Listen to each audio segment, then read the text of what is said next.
Hey RVCC, as we enter into Passion Week this year, we recognize that on Monday, according to the scriptures, Jesus went to the temple. And he went to a specific place for a specific purpose. You see, when he arrives at the temple, he enters into the court of Gentiles. And what he finds is that the religious leaders for quite some time had set up money-changing tables and a money-changing system there. They had decided that it was profitable for them to sell sacrifices to the travelers and pilgrims who had made their way to Jerusalem for the Passover festival. But the problem is they would sell them at ridiculously inflated prices. In a sense, they were robbing the people of God. And Jesus goes there, and we know the story. He goes and he clears out the money changers and the money changing tables. He cleanses it. And the book of Matthew tells us that he does so because his house was to be a house of prayer. In the Gospel of Mark, we read that his house was to be a house of prayer for all nations or all people.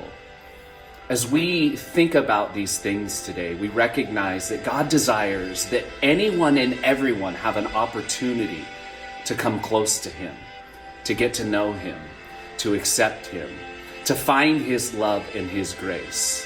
And so Jesus, in clearing out the tables and the money changers, is doing just that.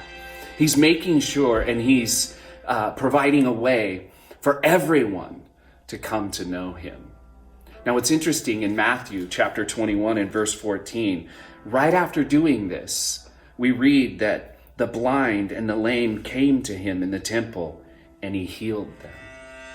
You see, Jesus did so not just to make a statement, but to bring salvation and hope to people. And not just any people, but people who had been forgotten, people who had been marginalized and left out. So today, as we consider these things, may we make sure our lives are lived in such a way that anyone and everyone has an opportunity to get to know God. May we live in such a way that the gospel and the hope of salvation, that the very love of God is presented to anyone and everyone, especially those who may feel lonely, left out, marginalized, and forgotten. For this is God's heart, to come and seek out and save the lost.